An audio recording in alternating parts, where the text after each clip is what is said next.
Bonjour à vous tous qui m'écoutez via les réseaux sociaux, via le site web de l'Église Vie aujourd'hui.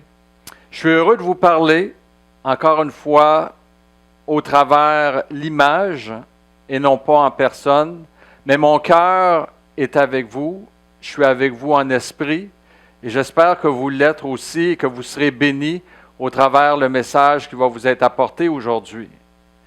Donc, ce message est enregistré pour ce dimanche, le 23 août. Et je voudrais vous dire, pour débuter, que la vie chrétienne n'est pas une loterie où on gagne salut, richesse, gloire et vie éternelle dans le but de vivre ici-bas pour soi-même. Non. La vie chrétienne, c'est être un disciple qui marche dans les traces du Christ afin de devenir semblable à lui. Si vous devenez semblable à Christ, vous allez devenir un serviteur comme Christ. Vous avez reçu des dons, il faut les faire valoir. Mais il y a un don qui alimente tous les autres, c'est l'amour. Et quand je regarde les églises au Québec, je me demande où est l'amour dans une église. Je m'explique. Presque partout, c'est généralisé dans toutes les églises. Il y a 15 à 20% des participants et des membres qui servent et 80% souvent sont des gérants d'estrade. Pourtant, tous ceux qui sont sauvés dans l'Église parmi nous ont normalement connu l'amour de Dieu. Et s'ils ont connu l'amour de Dieu, ils sont rendus capables d'aimer et de servir. Car l'expérimentation de l'amour de Dieu transforme. J'aimerais vous lire ici ce que Jean nous écrit dans son premier épître au chapitre 4, verset 9. Il dit « L'amour de Dieu a été manifesté envers nous en ce que Dieu a envoyé son Fils unique dans le monde, afin que nous vivions par lui. Et cet amour consiste non point en ce que nous avons aimé Dieu, mais en ce qu'il nous a aimés et envoyé son Fils comme victime expiatoire pour nos péchés. Bien-aimés, si Dieu nous a ainsi aimés, écoutez bien, nous devons aussi nous aimer les uns les autres. Dans cette période de pandémie, plus grand événement catastrophique mondial depuis la Deuxième Guerre mondiale, beaucoup de chrétiens parlent de la fin des temps. Or, dans Matthieu, lorsque Jésus a décrit les événements qui vont précéder son retour, il mentionne que parce que l'iniquité se sera accrue, la charité du plus grand nombre se refroidira. Mais il ne doit pas en être ainsi pour nous qui avons connu Dieu et qui, par l'amour de Dieu, sommes transformés dans la même image. Paul dit dans Galates, « Frères, vous avez été appelés à la liberté, mais ne faites pas de cette liberté un prétexte pour vivre selon la chair. Mais rendez-vous serviteurs par la charité les uns des autres. Rendez-vous serviteurs et mettez au service de tous les dons que vous avez reçus. Cherchez à mettre les dons que vous avez reçus au service des autres par l'amour de Dieu que vous avez connu et qui vous transforme. Bienvenue à Eva en ligne.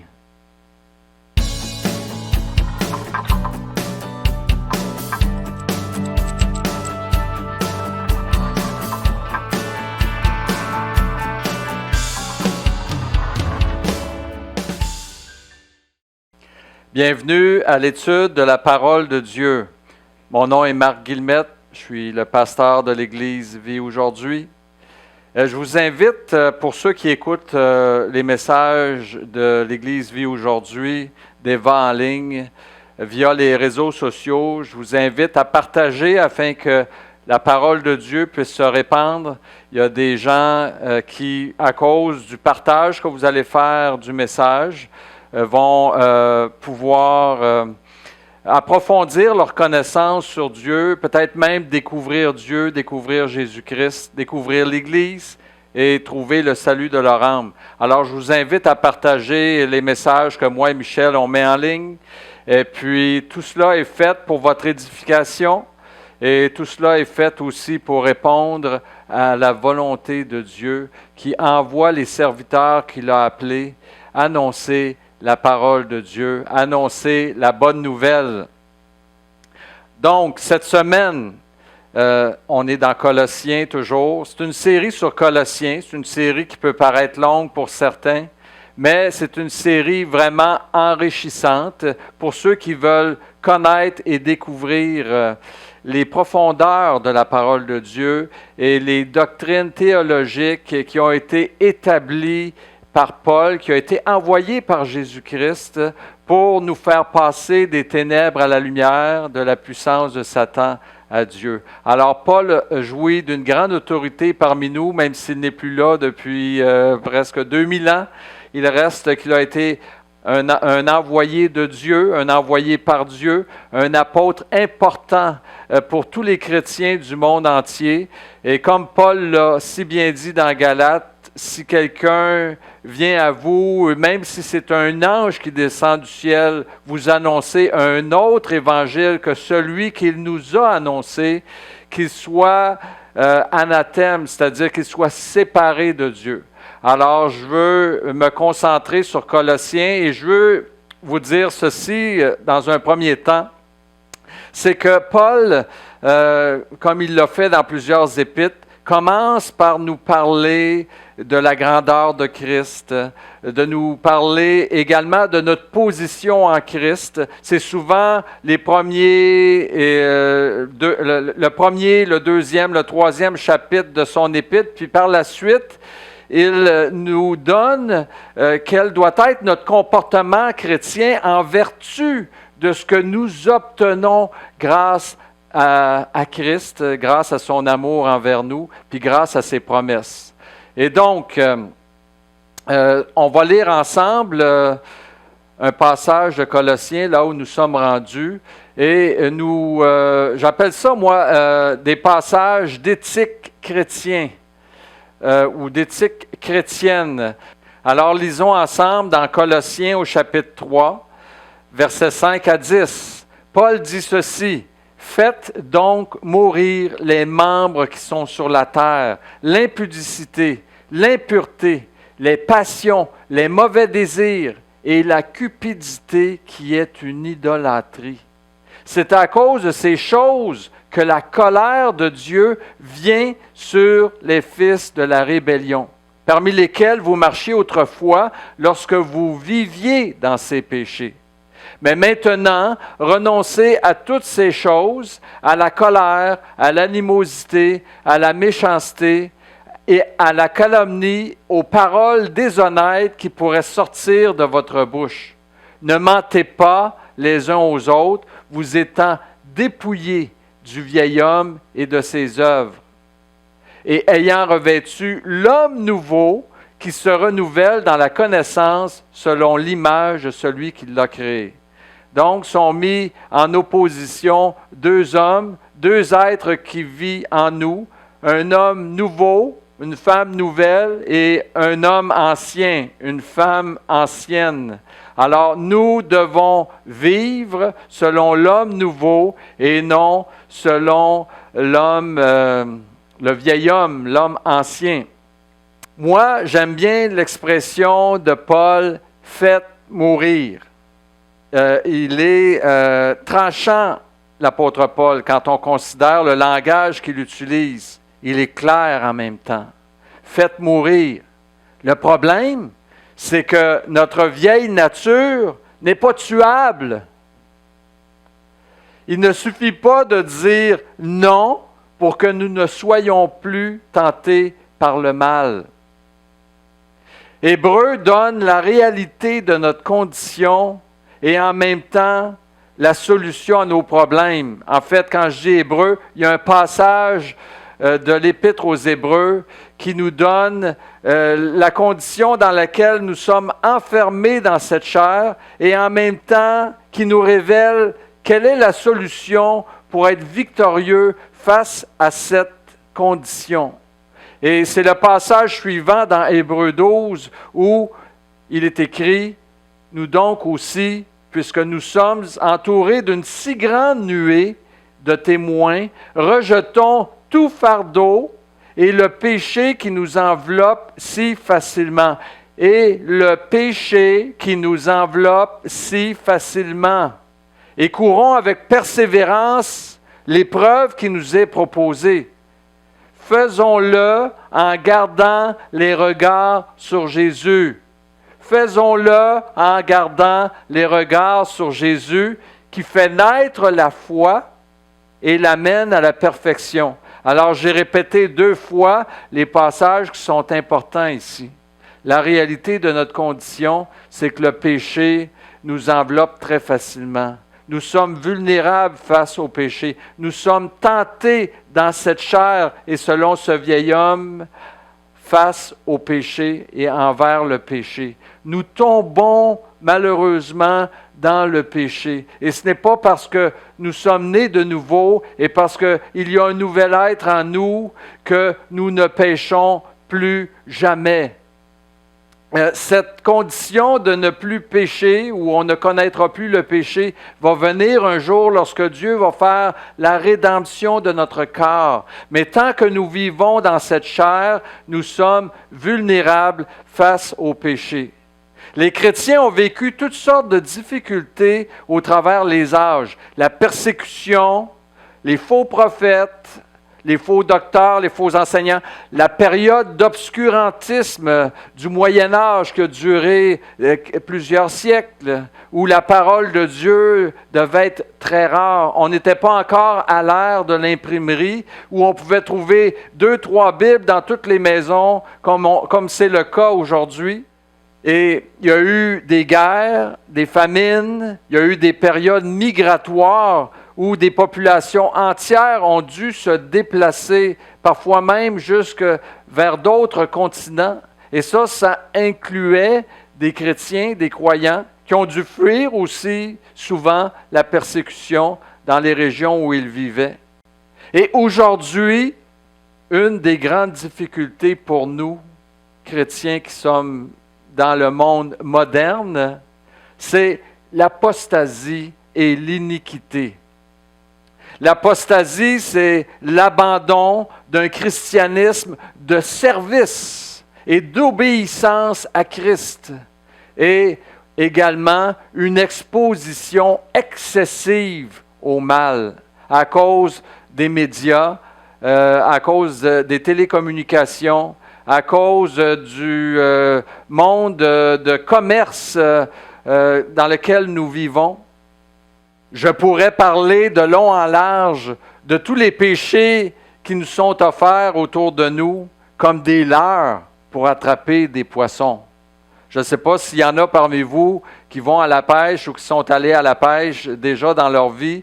Bien, on choisit un leurre, un verre, une mouche, une cuillère, quelque chose pour attirer le poisson afin de pouvoir l'attraper. Et lorsqu'il a mordu, bien, l'hameçon ramasse le poisson par la bouche et c'en est fait, on le sort de l'eau, il est sorti de son habitat naturel, il est fait. En fait, c'est ce qui se passe également autour de nous. Nous sommes appâtés par toutes sortes de péchés, par toutes sortes de convoitises. Le monde qui nous entoure pousse les hommes et les femmes de plus en plus vers l'impudicité, l'impureté, les passions, les mauvais désirs et la cupidité, qui est aussi un amour excessif de soi, de l'idolâtrie, ou un amour aussi de choses et d'autres qui vont prendre la place de Dieu. Le monde développe des personnalités sujettes à la colère, à l'animosité, à la méchanceté, à la calomnie, aux paroles déshonnêtes. Le monde incite les gens à vivre dans le mensonge, à se mentir les uns les autres. C'est ce qu'on a lu dans Colossiens. C'est la réalité du monde dans lequel nous vivons. Et la vérité, c'est que nous sommes vulnérables en tant que chrétiens dans ce monde, même s'il y a un nouvel être en nous qui est né par la puissance du Saint-Esprit. La vérité que plusieurs ne veulent pas entendre, c'est que nous sommes méchants dans notre vieille nature et que notre chair dans laquelle nous vivons est vendue au péché. Comme il est écrit dans Romains 7, et c'est une vérité, même après notre conversion, je ne fais pas le bien que je veux faire et je fais le mal que je ne veux pas faire. Et lorsque nous glissons et que nous tombons, nous ne sommes plus dans une dynamique de victoire pour Dieu, mais nous tombons dans une dynamique d'échec face à l'œuvre de Dieu. N'oublions pas que nous sommes en guerre. Satan ne peut plus nous amener en enfer, mais il peut nous rendre improductifs pour Dieu, et c'est ce que le péché fait dans la vie des croyants. Et il faut éviter cela. Et c'est pourquoi l'apôtre Paul dit bien, faites mourir. Faites mourir les œuvres du vieil homme. Faites mourir ces mauvais désirs. Faites mourir l'impureté. Faites mourir les passions. Faites mourir la cupidité. Faites mourir l'impudicité. Alors, même si on ne parvient pas à tuer complètement le vieil homme et qu'il semble toujours vouloir reprendre le dessus et que nous, malheureusement, tombons dans la tentation à cause de nos propres convoitises charnelles, eh bien, il ne faut pas désespérer. Grâce à Jésus-Christ, nous retrouvons toujours le chemin de la victoire, quelle que soit notre chute, quel que soit le péché dans lequel nous tombons. La prière la plus importante dans la Bible, selon moi, c'est la prière qu'on retrouve dans Jean 17. La prière sacerdotale, la prière médiatrice que Jésus a faite pour nous devant Dieu. Plus que jamais, nous devons demander à Dieu qu'il accomplisse envers nous cette requête de Jésus-Christ. Et je veux la lire avec vous, pas au complet parce que c'est trop long. Je vous invite quand même à lire Jean 17, mais il est écrit ceci, Jésus dit au verset 11, « Je ne suis plus dans le monde et ils sont dans le monde. Et je vais à toi, Père, Saint, garde en ton nom ceux que tu m'as donnés afin qu'ils soient un comme nous. Lorsque j'étais avec eux dans le monde, je les gardais en ton nom. J'ai gardé ceux que tu m'as donnés et aucun d'eux ne s'est perdu, sinon le fils de perdition, afin que l'Écriture fût accomplie. Et maintenant, je vais à toi et je dis ces choses dans le monde afin qu'ils aient en eux ma joie parfaite.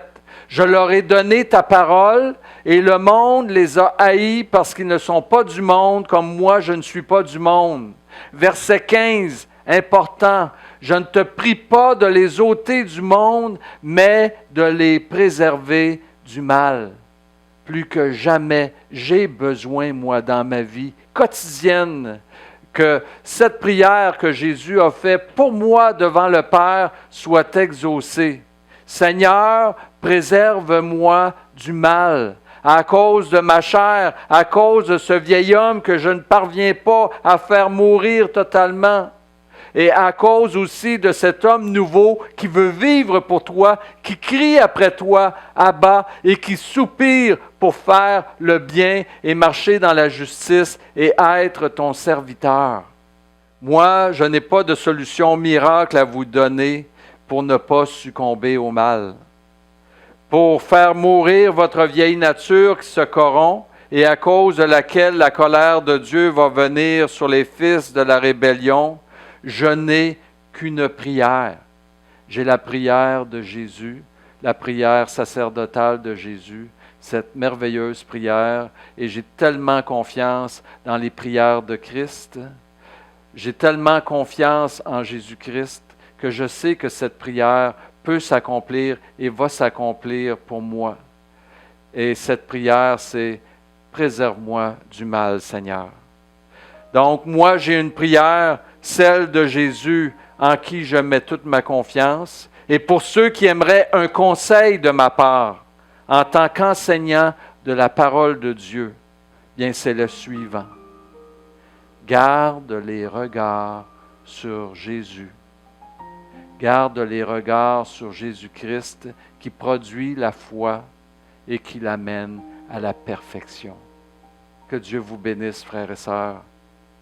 Je vous aime, Dieu vous aime, et laissez-vous transformer par l'amour pour devenir des serviteurs actifs dans l'œuvre de Dieu et non pas des gérants d'estrade qui critiquent tous ceux qui se lèvent pour servir Christ. Amen.